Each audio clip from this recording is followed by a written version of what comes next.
Bem-vindos a mais um Checkmate. Hoje vamos abordar alguns dos grandes temas que estão na atualidade a nível nacional e passo desde já a apresentar o nosso painel de convidados da edição deste sábado. A Maria José Vitorino, eleita pelo Bloco de Esquerda na Assembleia Municipal de Vila Franca de Xira e também eleita na Mesa Nacional do Bloco. O Rui Corsa, que é do PSD do Concelho de Azambuja, é vereador do PSD na autarquia de Azambuja, e também o Nuno Mário Antão, que é eleito na Assembleia Municipal de Salvaterra de Magos pelo Partido Socialista e que também é nosso comentador já habitual. Antes de mais, quero agradecer a vossa presença e por terem aceito este convite para estarem presentes no Checkmate. Quero referir também que foi convidado um elemento da CDU para estar também neste Checkmate, no entanto, e por motivos de agenda não foi possível a sua comparência. Antecipadamente foram pedidos aos nossos convidados que sugerissem um tema que gostassem de debater neste programa. Esses temas têm a ver com a habitação, a política de saúde e o seu funcionamento e também os transportes e a mobilidade urbana. Vou começar pelas senhoras. A Maria José Vitorino sugeriu o tema da habitação e vou-lhe pedir que comece por fazer uma análise destas questões da habitação a nível nacional e também referir um pouco a alteração ou não da Lei de Bases de Habitação e dar também o seu ponto de vista e o ponto de vista do Bloco de Esquerda relativamente a esta matéria, Maria. O tema da habitação surgiu porque já havia outros.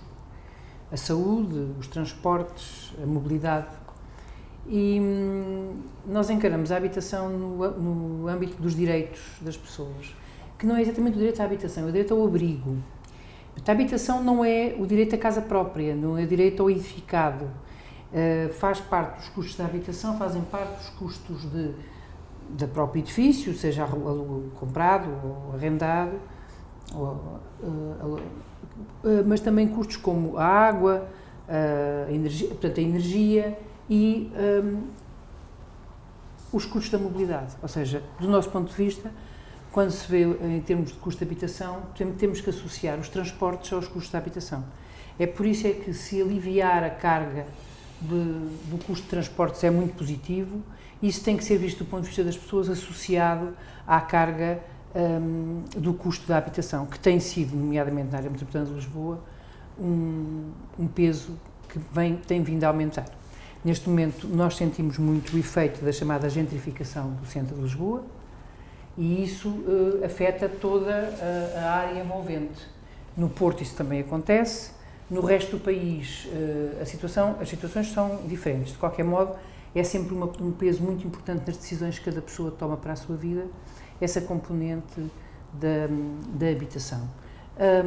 Nós somos a favor de uma intervenção pública neste sentido, nomeadamente através de medidas que interfiram com o livre mercado de habitação. Mas que tipo de medidas? Nomeadamente, por exemplo, medidas que têm a ver com a habitação pública por parte dos municípios, a estratégia de habitação, o plano estratégico, que é a lei recente. Os municípios alegam aquela questão de que não há espaços suficientes para... Não é, a questão não tem que ser vista assim dessa forma. O espaço é o espaço, o território é o território que existe.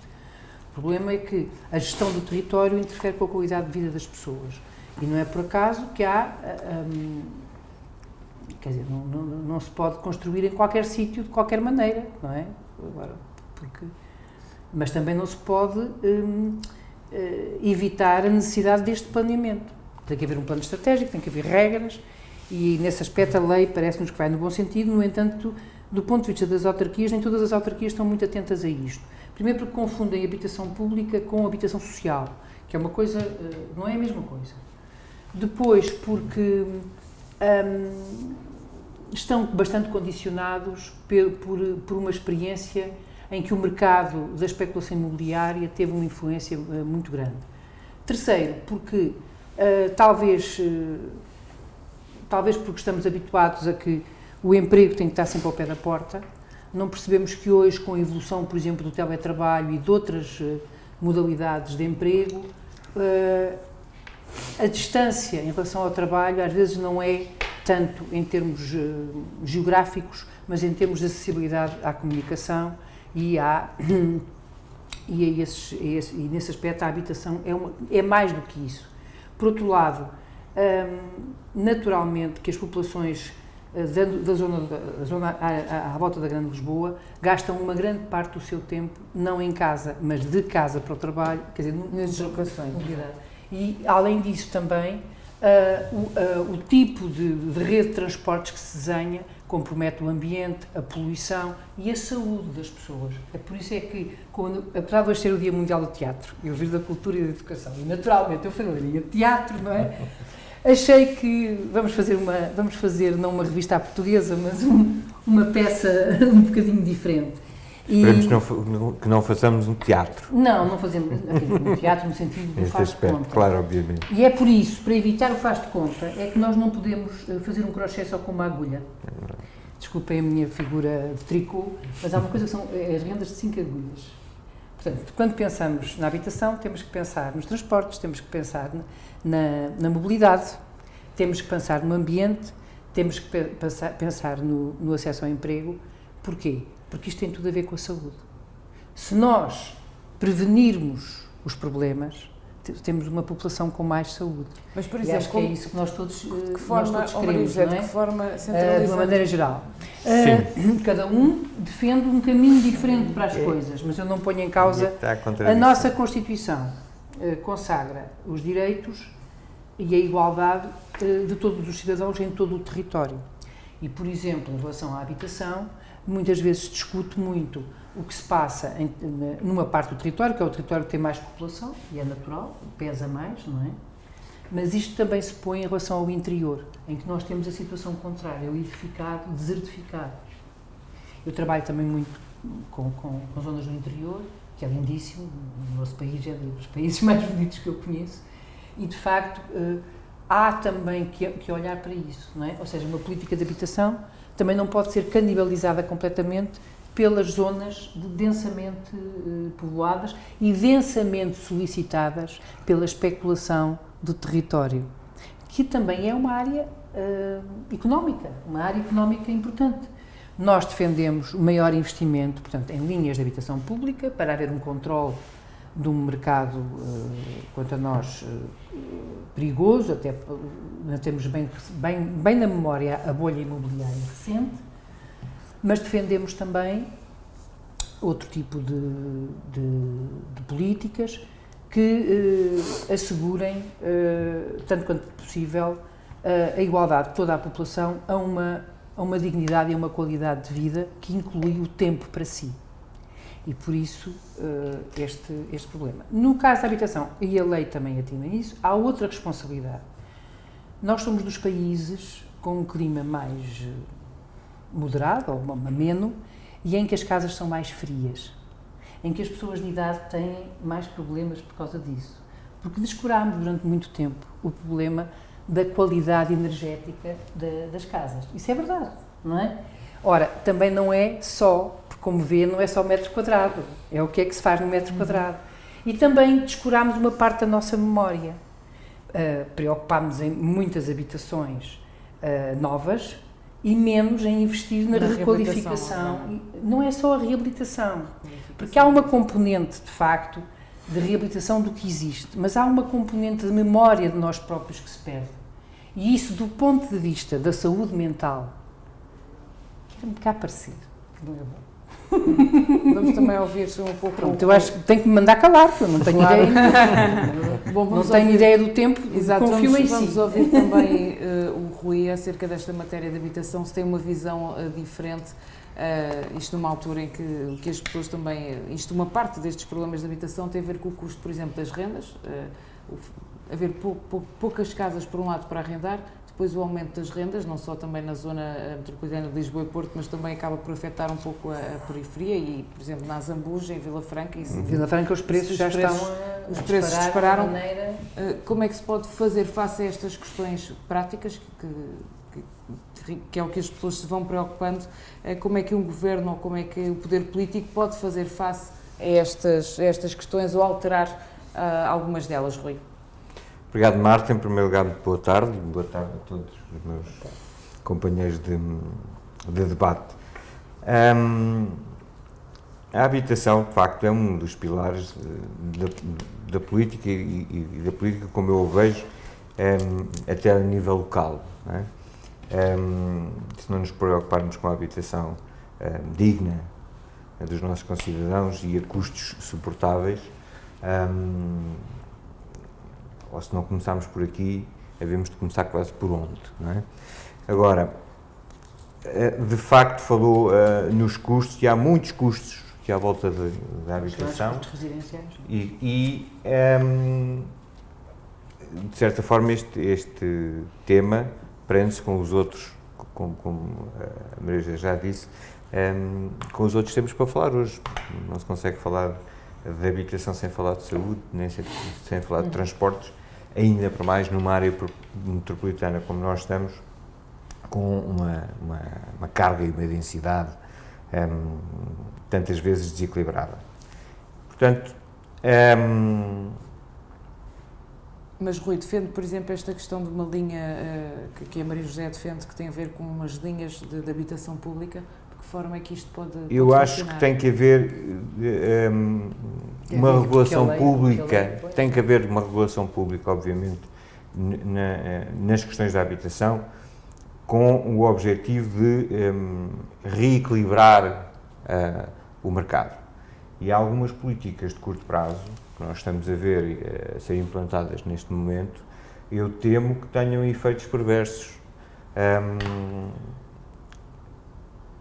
Pode parecer contraditório, mas, por exemplo, esta nova questão dos espaços sociais e a redução do custo pode ter como efeito, não está em causa, nem eu estou contra, e já discutimos isso quando falarmos desse tema. A Zambuja está naquela precisamente, fronteira difícil.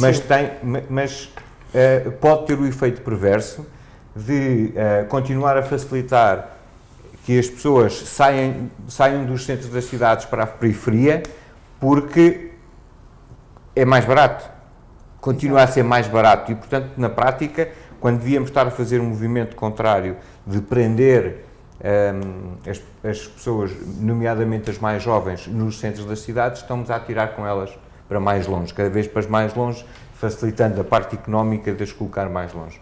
E, portanto, estas políticas têm que ser sempre vistas de forma integrada.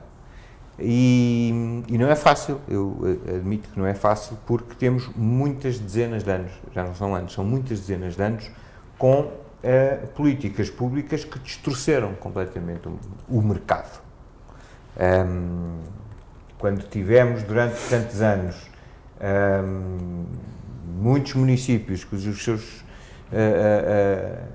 os seus recursos, as suas fontes de financiamento assentaram muito em impostos ligados à construção, por exemplo, desequilibrámos isso e hoje o reverso da medalha disso foi um mercado imobiliário que parou e se calhar em Vila Franca hoje nota-se que os preços estão a aumentar, como na Zambuja se nota que os preços estão a aumentar porque não há casas, o parque não se renovou. E não há. Como o mercado está parado há 10 anos. Né? Como não se renovou, as dinâmicas próprias não se criam e, portanto, e agora, com esta pressão de atirar com as pessoas para fora do centro, não é? A pressão começa a ser feita nessas periferias. Nuno, relativamente a estas questões da habitação, para onde é que caminhamos, do teu ponto de vista? Pois, quer dizer, bom dia, cumprimentá-los, também desejar as boas-vindas, acabo por ser eu aqui, digamos, o mais antigo nestes debates, e permitam-me dizer que vocês colocaram a questão de uma forma muito interessante, que é nós não estarmos só, digamos, a discutir a questão da habitação, do arrendamento, da compra, mas estarmos a discutir o país no seu todo. E há aqui pois, mas a tendência é dividirmos a discussão e termos as discussões sem a interligarmos, e isso remete-nos para reflexões muito mais profundas, talvez até mais complicadas de ter assim num debate que tem um tempo certo para ocorrer, até porque isso depois nos faz andar e caminhar e perceber aqui um conjunto de outras coisas, nomeadamente o que é, por exemplo, o Rui, vou dizer assim, mas queixava-se de que nós estamos a afastar as pessoas do centro. Nós temos aí 70% da população portuguesa numa faixa costeira de 50 km, da costa até Salvaterra. Isso já é outro problema. Da costa até Salvaterra, temos de norte a sul 70% da população. E de norte a sul estou a ser muito simpático, porque de Setúbal para baixo a percentagem diminui brutalmente. Ou seja, não é propriamente mau que se esteja a afastar as pessoas do centro. Não é, as razões é que não são as melhores.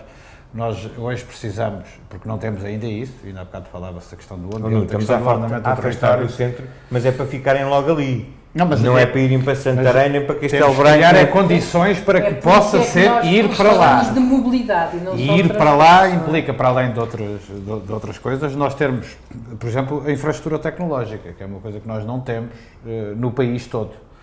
O exemplo mais recente disso é, passa a publicidade, a Google, que se vai instalar em Oeiras. Não é porque eles fazem muita questão de se instalar em Oeiras, é por onde têm a banda suficiente para conseguirem trabalhar. Porque se lhes dissessem eles que era em Salvaterra que estava a banda, era onde eles se instalavam. O exemplo da Ubina na Covilhã é interessante.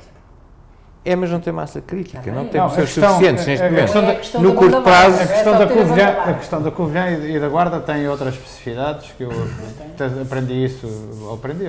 contaram-me isso há pouco tempo, que tem a ver com os servidores da PT, agora não é PT, coisas que têm a ver com as temperaturas e com os custos associados ao arrefecimento dos servidores, que em territórios onde o frio abunda, digamos assim, é mais fácil lá estar. mais barato. Agora, nós temos é que aproveitar estas questões todas, não é? Aproveitar isto tudo e não empurrar as pessoas para fora, nomeadamente da área metropolitana de Lisboa, não é isso que se quer, ou da área metropolitana do Porto, mas cativá-las, seduzi-las para ocuparem o interior do país, porque isso resolve um conjunto de outros problemas de outra dimensão, que vão desde a especulação imobiliária, porque é muito mais no interior do país, apesar de não haver também habitação, há muito edificado, e isso com a reabilitação e a requalificação permite, digamos que, constituir-se como receita dos municípios de uma forma mais saudável do que aquela que foi o histórico,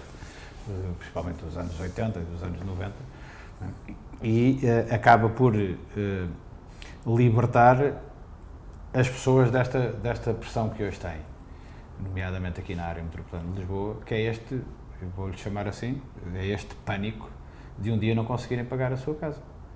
Pode ser despejadas pelo senhorio, não é? Pois, agora aqui, pagar no sentido do rendimento que tem e também da pressão toda que é metida pelo setor imobiliário e pelo setor turístico, ligando as duas coisas.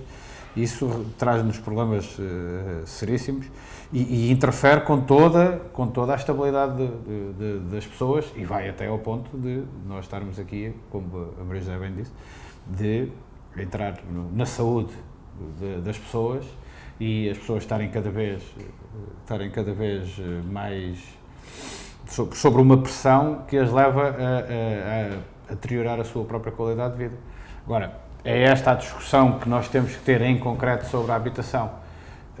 Provavelmente assim dificilmente vamos tomar decisões, mas temos que começar por algum lado e esta é uma forma muito interessante de nós podermos ver esta matéria, associando agora, isso posso eu dar o salto para o tema a seguir, associando agora a questão da mobilidade e dos transportes, nós hoje temos um modelo que é conhecido por praticamente toda a gente da área metropolitana de Lisboa, o da área metropolitana do Porto será muito, muito semelhante, mas o resto do país ainda é assim meio confuso, ainda está dependente porque os próprios autarcas e as comunidades intermunicipais não têm esta vocação, nunca tiveram esta preocupação, digamos assim, ou a pressão sobre os transportes públicos é uma coisa completamente diferente em Abrantes do que é na Zambuja, para não falar das grandes cidades, e isso é preciso estabilizar isso e provavelmente alargar este tipo de medidas com esta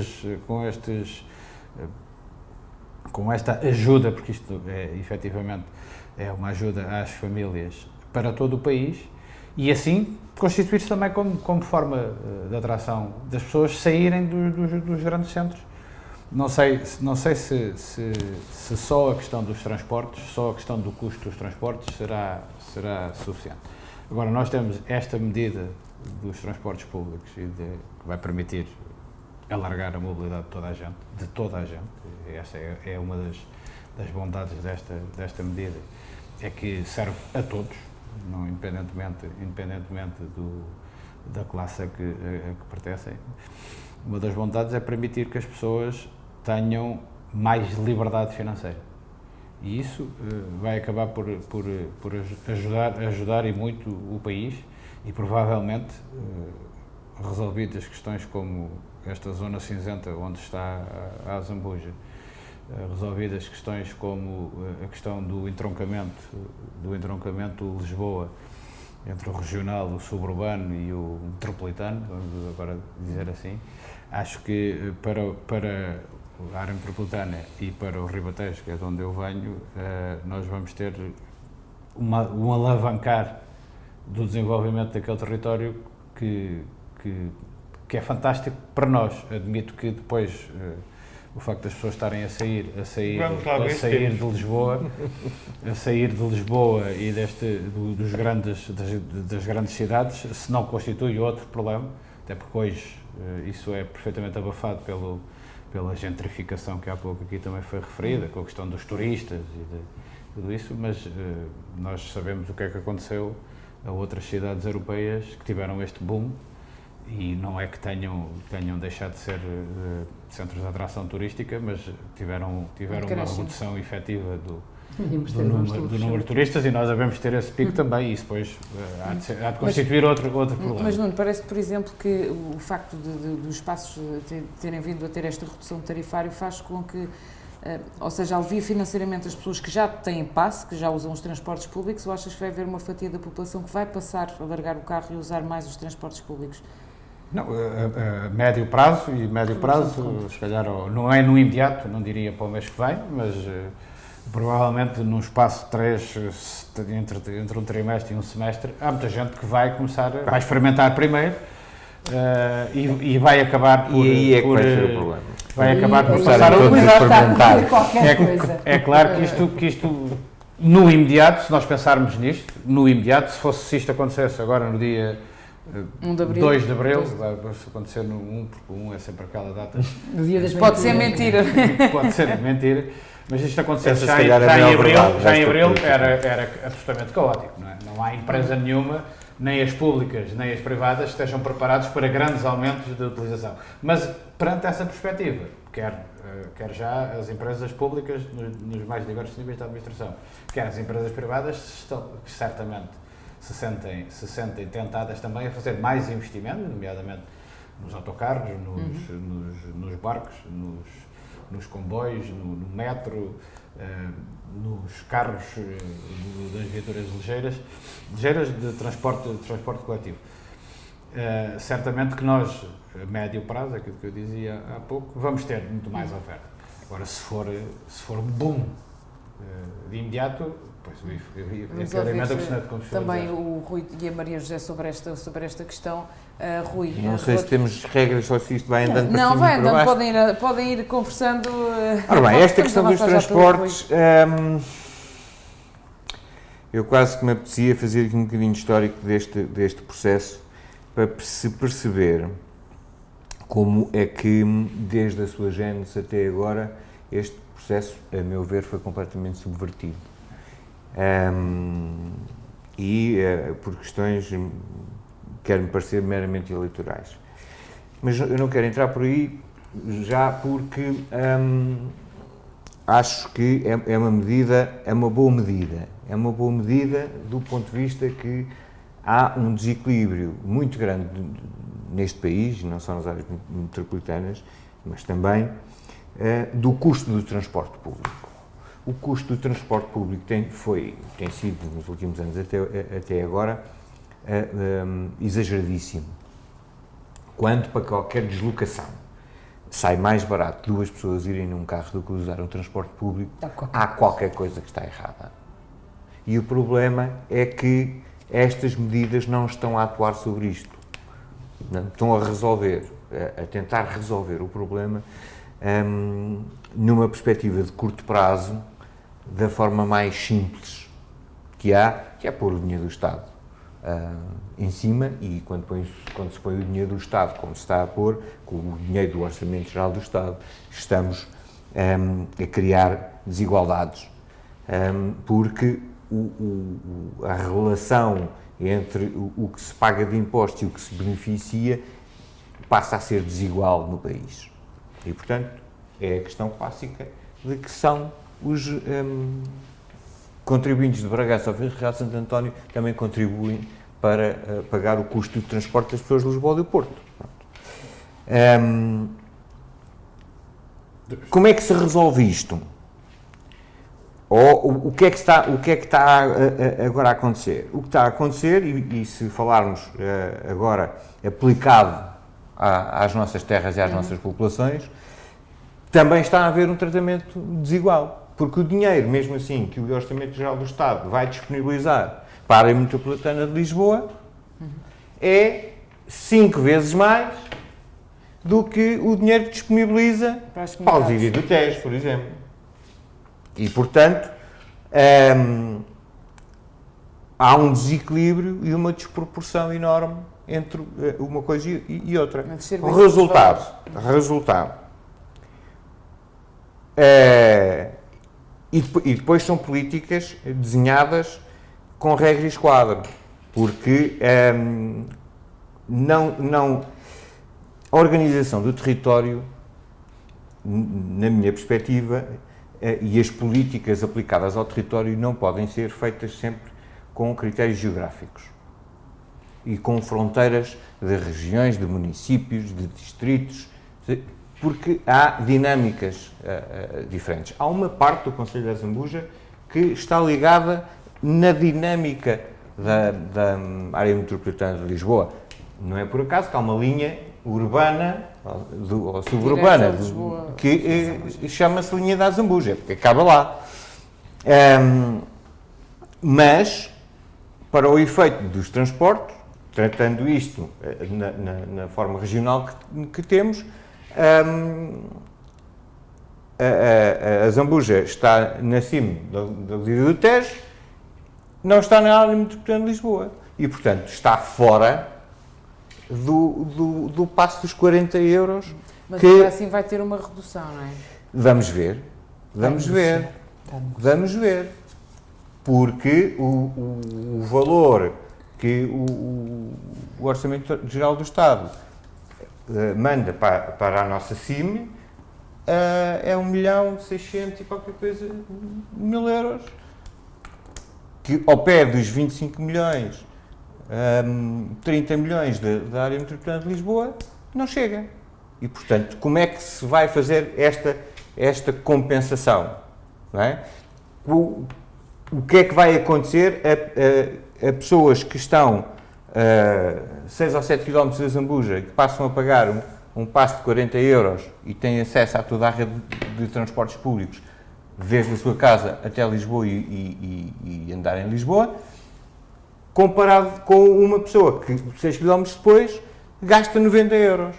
E se tiver um apoio, esse apoio vai passar a gastar 80.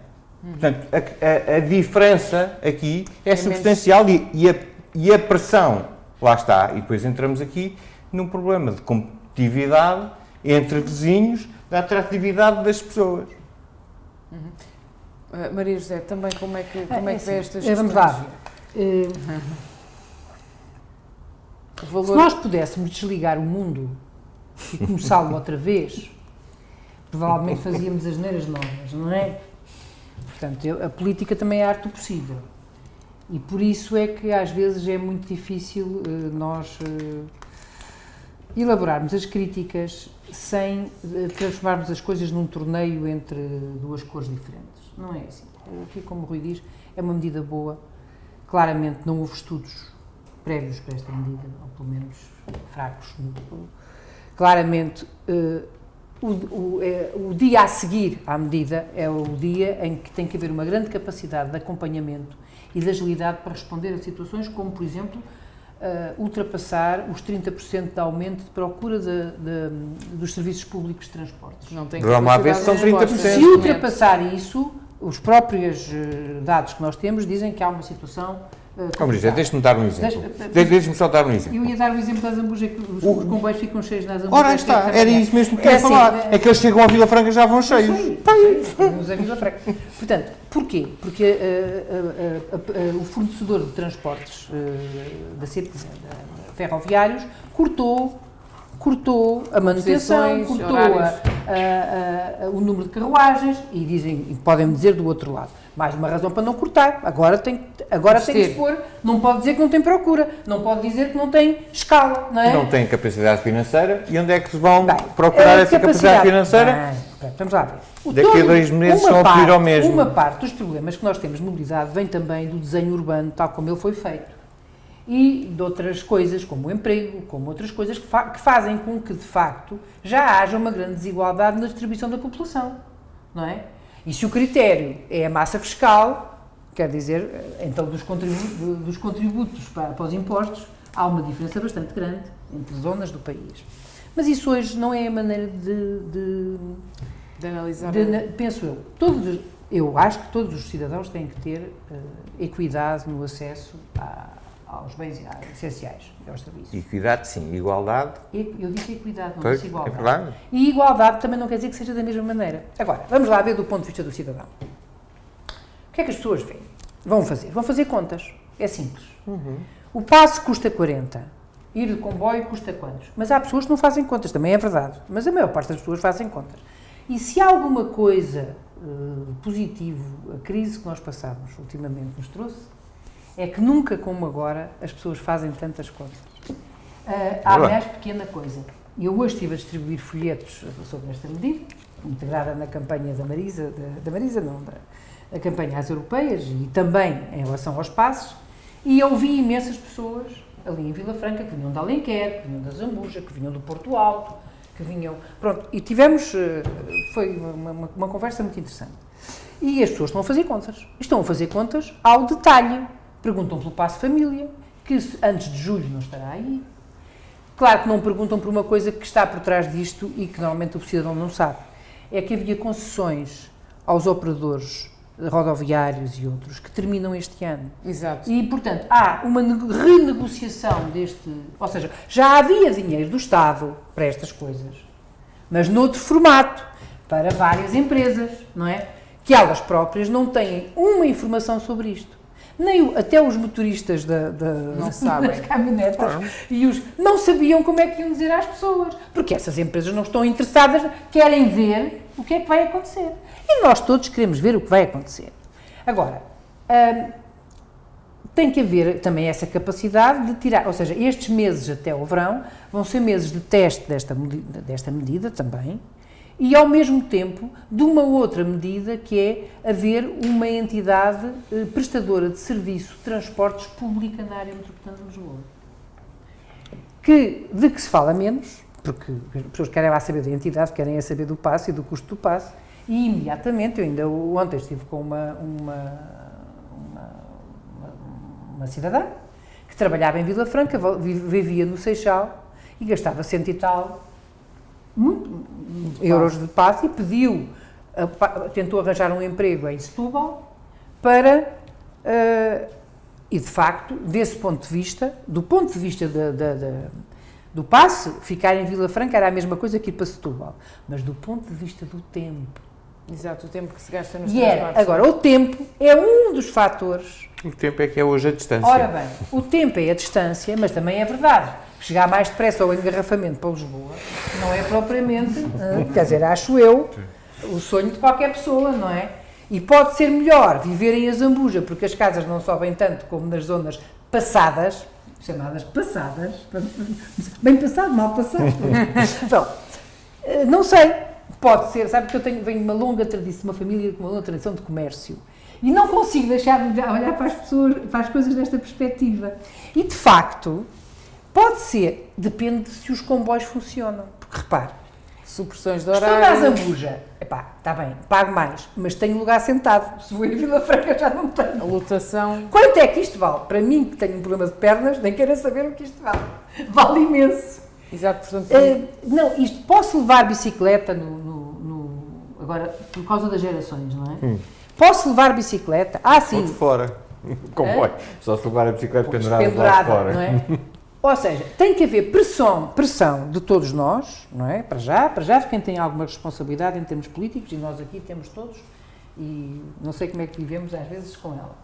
Depois de todos os cidadãos, para puxarem, desculpem, o burro para o caminho que lhe interessa, não é?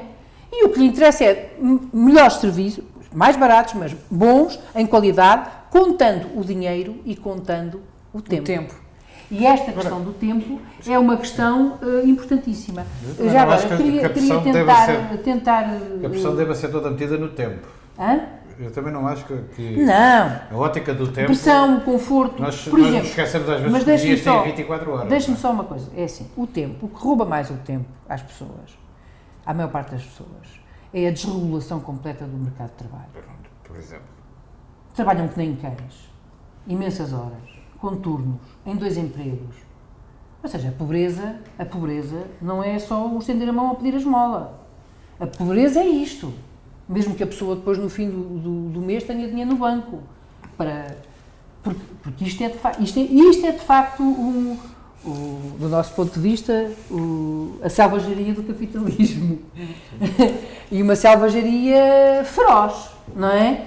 E portanto o tempo, é evidente que isso nada destas coisas, voltamos à história das 5 agulhas, nada, a gente fala das coisas parcelarmente, porque não temos capacidade de falar de tudo ao mesmo tempo, mas temos consciência que tudo isto anda ligado, não é? Mas mesmo nesta circunstância do trabalho desregulado, 4 horas por dia em transportes é muito. É uma brutalidade. Não é? É uma Vamos brutalidade. depois Mas faz 24, avançar, não é? depois Só que- finalizarmos esta matéria, ainda depois para Deixa-me irmos só às aqui questões de desmistificar saúde, aqui vamos terminar. um argumento que é uma coisa que me parece em que nenhum de nós deve entrar, nomeadamente que falamos que somos também decisores públicos, que é este argumento de que o cidadão de Bragança está a pagar os transportes públicos Sim. do Porto ou do Isso Lisboa. também não concordo. Porque se nós vamos fazer contas assim, o cidadão de Bragança, ou os munícipes e os habitantes de Bragança, não geram impostos suficientes para suportar, por exemplo, as despesas com os hospitais e os centros de saúde. E a eletricidade? E às 2 por 3, o cidadão da Alemanha, da França e da Holanda, por exemplo, são 3 países contribuintes líquidos para a União Europeia, também pagam os seus impostos que ajudam os portugueses a desenvolver o seu território e as suas políticas. Essa não é uma não questão em que nós não devemos embarcar, porque isso significa voltar portugueses contra portugueses, o que tem um efeito político ou partidário interessante, conforme a zona em que a gente está a falar, conforme o período de tempo em que nós estamos a falar, mas que gera um desconforto entre todos nós, que na maior parte dos casos ele não é real. Não é real. Ninguém questionou, por exemplo, os médicos. E não são assim tão poucos, ainda não são os ideais, ou não são em número suficiente que permita às pessoas terem as respostas que devem ter, os 1.000 euros de acrescente no rendimento dos médicos que vão para o interior do país. Alguém tem que suportar esse custo, é o Orçamento de Estado, esse custo é suportado pelos impostos dos portugueses no seu todo, e essa é uma questão. Sobre se a resposta depois da manhã vai ser satisfatória com os transportes que nós temos hoje. Pois provavelmente não será. Agora, não fazer nada e esperar que, por exemplo, as empresas e o próprio Estado invista em mais barcos, mais comboios, mais autocarros, sem haver uma medida, antes desta, neste caso, a redução dos preços do passo social, era um exercício de pescadinha de rabo na boca. Nós temos já 2 décadas de experiência disso. Esta medida tem, obviamente, tem que ser limada e vai ser limada em andamento. E essa é uma das virtudes dos portugueses, ao longo da sua história, desde a sua origem, nós temos feito o percurso, ora de barco, ora por terra, do ponto de vista histórico daquilo que foi darmos a globalização, foi a andar e a construir, E por isso também temos muitas falhas e muitos erros, também motivadas precisamente por isso. Ainda sobre esta matéria, depois vamos avançar para as questões da saúde. Tenho que dar aqui uma réplicazinha por esta razão. Isto não é inteiramente verdade, porque estamos aqui a brincar com a estatística, e se é certo que a região que mais impostos gera para o Estado é a região de Lisboa, se formos ver aos impostos que são gerados pelo rendimento direto das pessoas, deixa de ser a que mais contribui É o norte. para Mas é o norte litoral. O que é que eu quero dizer com isto?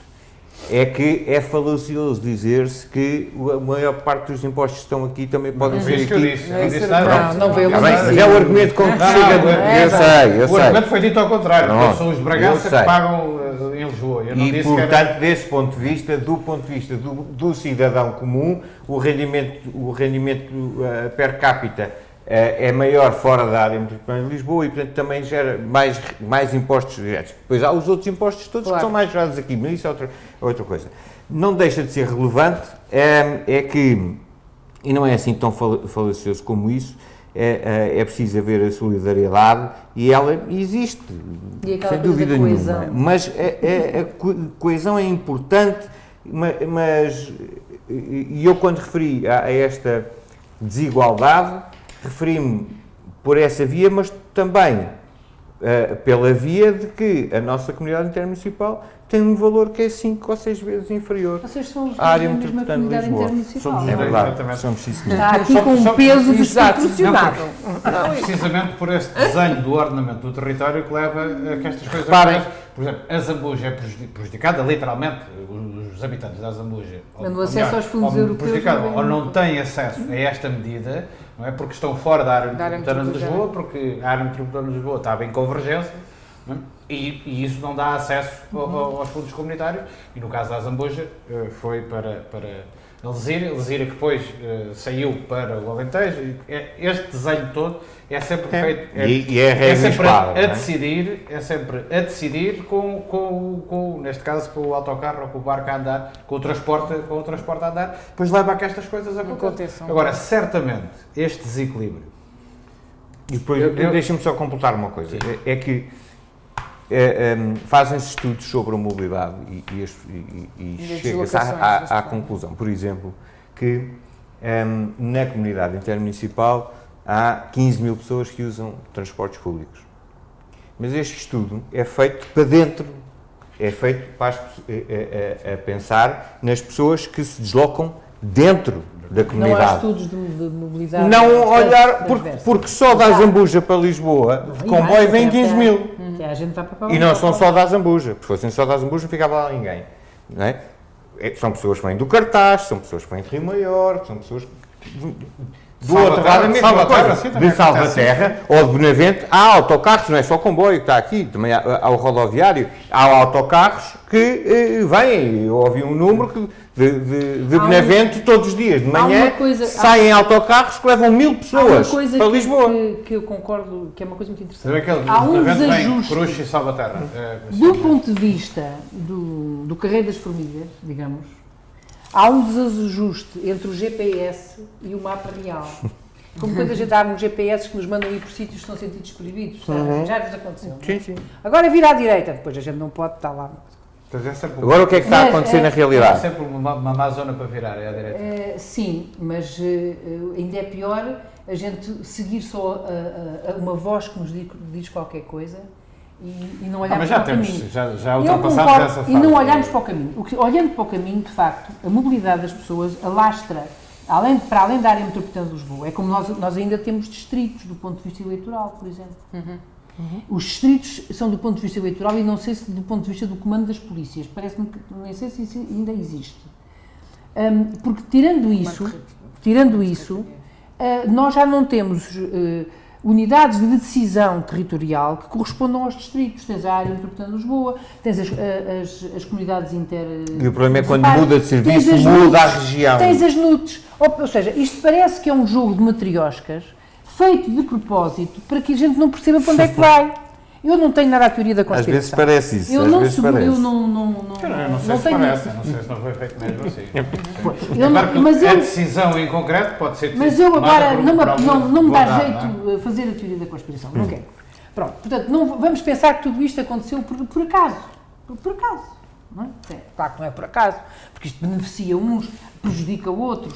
Há sempre interesses, não é? Há sempre consequências nisto. Há sempre quem saiba melhor usar o cavalo em andamento e quem tenha mais dificuldade em perceber esse tipo de movimento ou em acompanhá-lo, porque tem outras questões.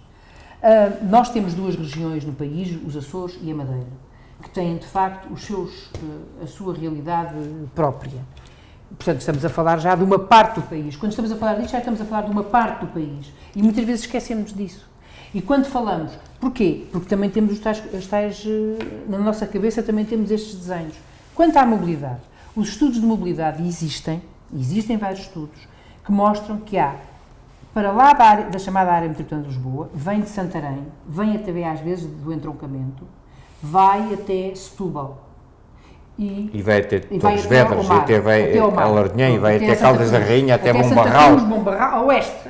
Portanto, toda esta zona, há pessoas que andam quilómetros diariamente, não Para se só em deslocarem termos para os seus de, locais de trabalho. não só há o transporte das pessoas, a mobilidade das pessoas, a mobilidade diária, como há o transporte de mercadorias, portanto, tudo isto é toda uma imensa aldeia, vamos tratar assim isto, que tem que ser fornecida de coisas diariamente e que tem, portanto, isto é, por isso é que devíamos estar a discutir, ter discutido muito melhor, o desenho das cidades, o desenho do território, em vez de tomar as decisões como se fôssemos uma espécie de Polinésia, cada concelho é uma ilha, Entretanto, e nem sequer uma piroga tem para ir ao outro lado. Não é? Deixe-me só dizer-lhe, antes de passarmos, deixe-me só dizer qual é a consequência aqui um pouco as do questões. facto de dizer há pouco que as pessoas faziam contas, e as pessoas vão fazer contas e vão colocar muita pressão em Vila Franca.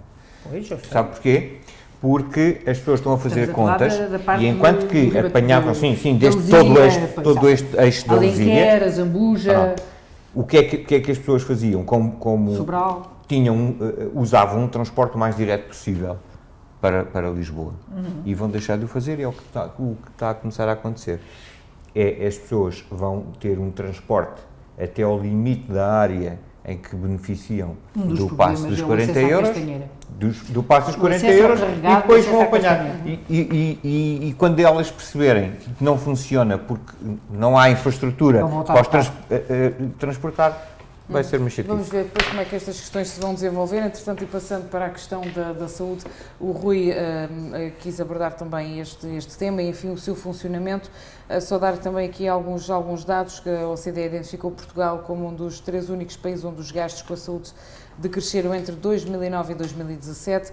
Por outro lado, temos também a recente contestação por parte de alguns profissionais da área da saúde, nomeadamente os médicos, os enfermeiros, e a própria Ministra convida no Parlamento admitiu que a meta de todos os portugueses a poderem vir a ter um médico de família não vai ser possível alcançar. Rui, que análise é que faz este ano alcançar, ou até o final da legislatura alcançar?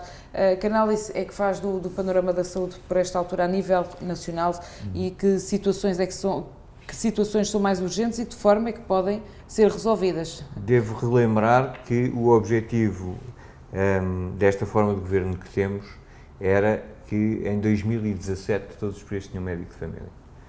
E isso, de facto, não se verifica e além de não se verificar, obviamente está sempre a adiar essa situação. Há falta de médicos, todos sabemos, e também há falta de capacidade de fixar os médicos que há. E essa é a segunda parte do problema, que tem a ver com o desinvestimento que houve na saúde. Já há muitos anos que o setor privado, em muitos casos, paga melhor do que o público, mas havia outras coisas que prendiam os médicos ao setor público que deixaram de existir. E, por incrível que pareça, esse desinvestimento, como se diz muitas vezes hoje em dia, que aconteceu na saúde, aconteceu mais nestes últimos anos, pós-Troika, do que dentro do período da Troika. Como é que é possível dizer isso? É Qual possível, é o dado? Qual é o dado em concreto? é possível, É em número de profissionais, é em orçamento de Estado, qual é o dado que o leva a dizer que eu vou desistir. num período histórico, eu agora vou dizer que é a responsabilidade, não é ao caso, mas há um período histórico de intervenção externa, certo? em que há um corte de 1.000 milhões de euros no orçamento da saúde. E depois há um período pós-intervenção, em que há um aumento de 1,3 mil milhões de euros no orçamento da saúde. Isso são dados concretos. Então, como é que se diz que há um desinvestimento? São dados concretos, mas são em coisas diferentes. Enquanto que o corte dos 1.000 milhões de euros não foi feito em profissionais. Não, foram menos 4 mil. Eu, por acaso, estou bem preparado certo. agora com os números. Não Tenho aqui todos na cabeça. Saíram 4 mil profissionais da saúde. Mas saíram, não foi porque foram deitados fora. Não, foram convidados a ir para o estrangeiro, se bem se lembra. Foi a realidade do país que implica isso. Eu não queria ter a discussão entre Pronto, a culpa não é é sua, isso. a culpa é minha. Claro, não. A questão não é essa. É que o desinvestimento não foi feito tempo. Foram menos 4 mil. Mas não foi o Estado que distribuiu profissionais. Não, como é óbvio. Vão-se embora para poupar 1.000 milhões de euros. Não foi isso que aconteceu. Mas, quando fala que houve um investimento de 1,3 mil, foi em pessoas. Já foi muito mais em pessoas, que são necessárias, mas não foi nas condições que prendem as pessoas. Não foi no investimento nas instalações, nos equipamentos, na formação, que é fundamental para manter Não as se consegue pessoas. fazer tudo, não se consegue vir de um pico, Por isso- de um pico, por dois isso é que picos, não se- que é o pico da formação dos profissionais, porque isso também tem, agora não vamos aqui buscar... Por isso buscar é a que eu digo responsabilidade que não de foi Ferreira estragado Leite, antes. Ministro da Educação. Não, por isso é que eu estou a dizer, é que isso não foi estragado antes e incrivelmente foi estragado, Não é uma foi questão de estragado ser depois. estragado, é uma questão histórica. O que nos leva a que ainda não temos médicos de família. No meu concelho, eu tenho pelo menos uma freguesia que não tem médico de família. Nenhum, zero.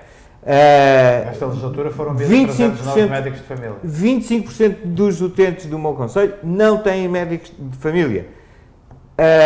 Respondem-me que contratam tarefeiros para permitir que essas pessoas tenham assistência. É verdade, têm alguma assistência, mas nós temos um sistema montado em cima do médico de família e só o facto de não terem médico de família complica muito. Não temos. Porque É um problema de organização, Salvatore, porque é um também tem problema de isso. organização e é um problema de organização que provavelmente pelos lobbies e todos os interesses que há neste setor tem uma regra que é voluntária e, portanto, têm que ser os próprios profissionais a organizarem-se para aderirem e criarem essas unidades. Portanto, se eles não tiverem interesse em fazer isso, não acontece. Mas o diagnóstico Quando está aprovado, feito- deixa-me só dizer isto, quando está aprovado que funciona muito melhor e também não se percebe porque é que o Estado e o Governo, percebendo isso, não toma medidas para obrigar a que passe a funcionar assim e dessa forma. Pronto. Como também há o problema Assim, são 100 novas de unidades. mas depois a saúde e o sistema de saúde às pessoas não é só médicos, é também enfermeiros. E o problema dos enfermeiros é maior, lá está, houve saídas, mas também há quadros que não estão completos no papel, mas depois na prática os enfermeiros não estão lá. E o que acontece no meu concelho, por exemplo, nos outros não sei, mas no meu concelho acontece, 40% da força de trabalho dos enfermeiros não está lá. Ou está no sindicato, ou está de baixa, ou está de não sei o quê. Essa questão dos sindicatos. Não tem a ver com os sindicatos, eu estou a dizer... Já foi, já não é questão agora. Isso acontece e, portanto, o que eu digo é que isso pode acontecer, é óbvio que as pessoas que estão doentes têm que estar doentes, têm que estar de baixa. As pessoas que têm filhos têm que estar de licença. Obviamente que sim, mas o sistema não tem capacidade de gerar contratações para substituir essas pessoas. Portanto, o Rui acha que o sistema devia ser alterado. Porque Eu o diagnóstico está feito, os Eu problemas acho que já estão bem assentes, tem a ver com esta questão dos recursos humanos. O sistema tem de ser alterado ou passa tudo por mais investimento? Há coisas que não têm a ver com investimento. Há coisas que não têm a ver com investimento.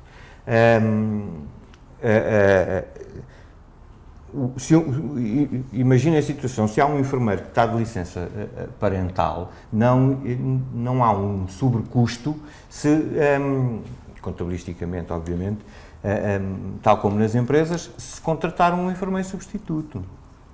Okay? A licença parental não é paga pela mesma fonte? É isso?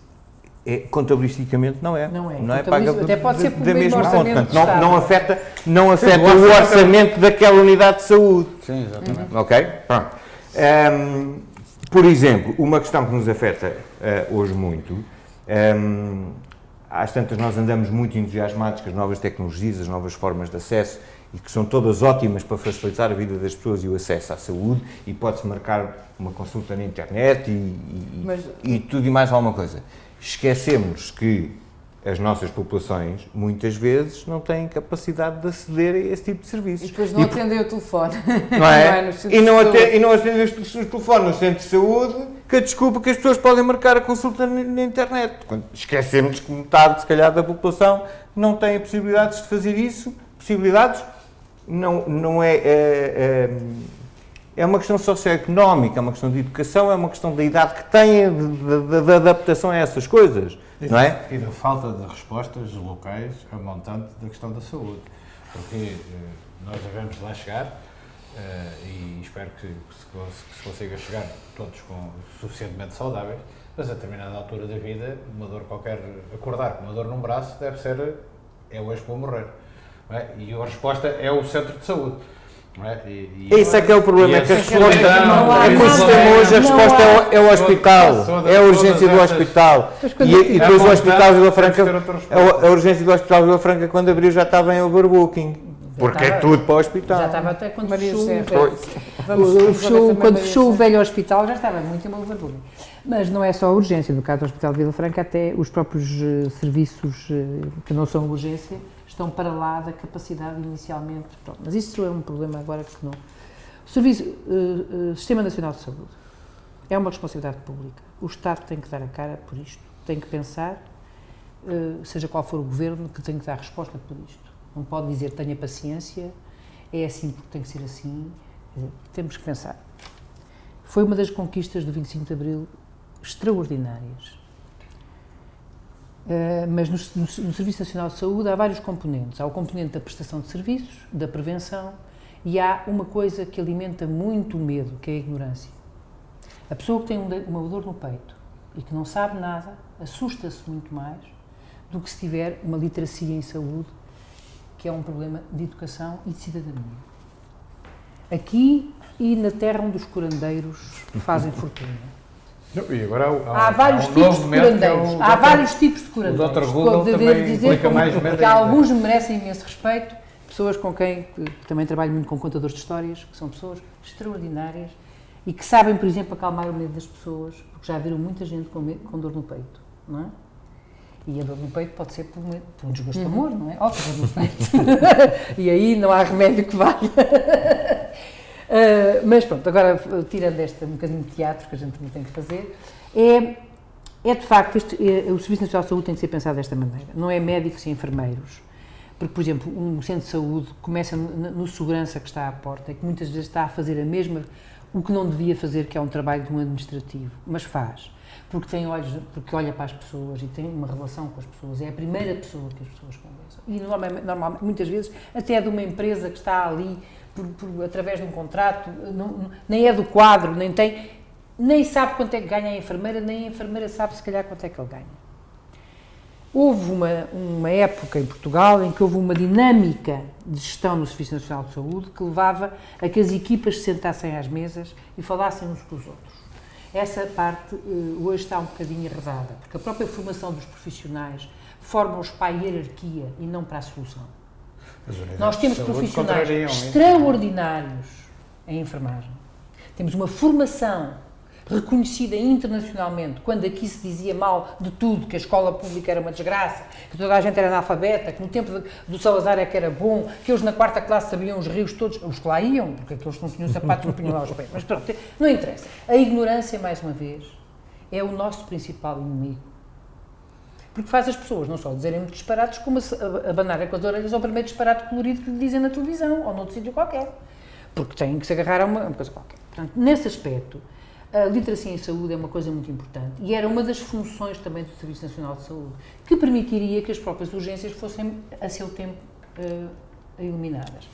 Outro aspecto, e é muito importante, numa população envelhecida, é toda a rede social que existe à volta, que leva a que haja um imenso desperdício, às vezes, de recursos, porque um internamento num hospital é uma coisa caríssima. É caríssima e tem que ser. E não é por ser só um que precisa daquilo que deixa de haver a tal solidariedade que nós, pelo menos, acho que devemos levantar. Defendemos. Mas, de facto, tem que haver alguma racionalidade nos custos, não é? E alguma boa gestão por parte da entidade que nos representa a todos, porque, no fundo, também é dinheiro de todos que está a ser ali utilizado. E, de facto, ter uma pessoa num hospital é não só caríssimo, portanto, é de evitar, se puder estar numa unidade de cuidados continuados, ou se tiver apoio em casa, é mais humano e mais barato. E é também menos arriscado, porque, por exemplo, o risco de morte pelas bactérias hospitalares, qualquer médico vos esclarece que é uma coisa séria, não é? Portanto, não é pôr as pessoas na rua só porque estão lá a gastar o dinheiro. É porque às vezes é perigoso para as pessoas. Estar no hospital. Exatamente, pode ser perigoso, não é? Pode ser perigoso em determinadas circunstâncias. Agora, de facto, a circulação de profissionais, a famosa caça de cérebros, não é? Ou quanto vale uma enfermeira portuguesa no Dubai? Podia ser também uma radionovela muito interessante. A história de Jéssica, enfermeira portuguesa em Glasgow. E de facto, nós ainda há pouco nós temos de facto esse orgulho e devemos ter esse orgulho dessa formação. Por outro lado, as pessoas, em qualquer profissão, a certa altura deitam contas à vida. E nós também temos uma tradição de, pelo menos uma parte da população, procurar melhor vida noutro sítio, não é? Para bem e para mal. Às vezes com a ilusão de que, porque também não fazem as contas ao que ganham e não ao que gastam, não é? Às vezes também acontece isso, não é? É um dos dramas da imigração. Agora, do ponto de vista do país, o país tem não só que cativar e seduzir, como há bocado disse, cativar e seduzir, para as pessoas se espalharem pelo território e não viverem todas em monte no mesmo sítio. Isto não é só uma questão de marketing, não é? As pessoas têm, de facto, que sentir, não é só entender, mas sentir que estão bem e que têm confiança nos próximos anos. Sobretudo as pessoas que vão ter filhos, que são aqueles que vão dar o futuro, não é? A decisão dessas pessoas é muito mais comprometedora para o país do que de um médico com 50 anos que emigre.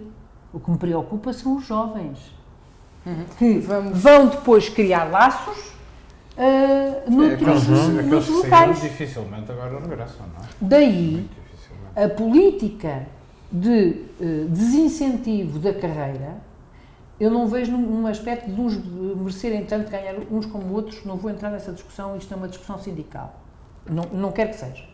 Vou entrar do ponto de vista do investimento. Se eu não crio interesse para que a pessoa permaneça, o que é que eu estou a fazer? Estou ano após ano a fazer nascer aquele grilo atrás da cabeça, pensar da pessoa, se calhar estou melhor noutro sítio. E a precariedade e a ausência de carreira vai criando a cultura de tanto faz a estar aqui como noutro sítio qualquer. Ou seja, é uma cultura de desprezo. E isto é mau. Mas eu queria falar da saúde de outro ponto de vista. Vamos que ter de facto, os gastos que disse da OCDE. Esse dado nós não podemos vê-lo desligado do resto. Porque podia ser um bom sinal. Gastar menos em saúde, porque não era preciso gastar haver tanto. uma rentabilização do mesmo... Ou seja, não fazer maus investimentos. Portanto, tem que ser mais fino e ver em que é que se gasta. E, por exemplo, o aumento da despesa, nomeadamente na saúde mental, com o desaparecimento de algumas respostas à saúde mental e o aumento do consumo de fármacos, é uma coisa que acho que nos devia preocupar a todos. Porque isto não está a fomentar mais saúde, está a revelar um problema que não está a ser,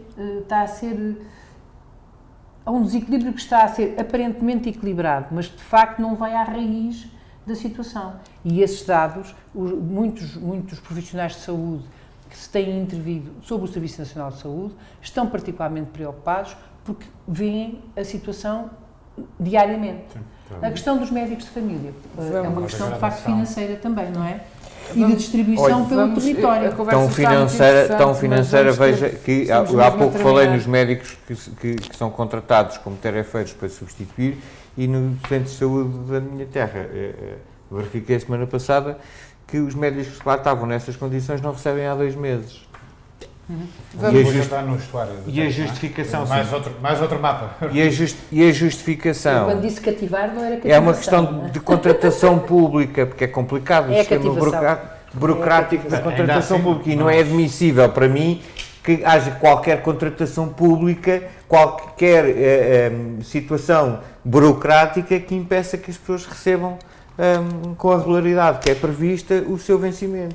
E depois isto também prejudica o funcionamento do Serviço de Saúde. Vamos ter mesmo que as cativações eram um tema exato, estas matérias muito interessante. Gostava muito de discutir esse tema. Mas vamos mesmo terminar o checkmate, agradecer uma vez mais a vossa presença. Peço desculpa aqui no debate de algumas das matérias que acabam por ser as mais estruturantes também para o país e também para as realidades locais com que vão lidando todos os dias. O checkmate regressa na próxima semana. Na próxima semana voltamos ao Conselho de Benavente. Bom dia.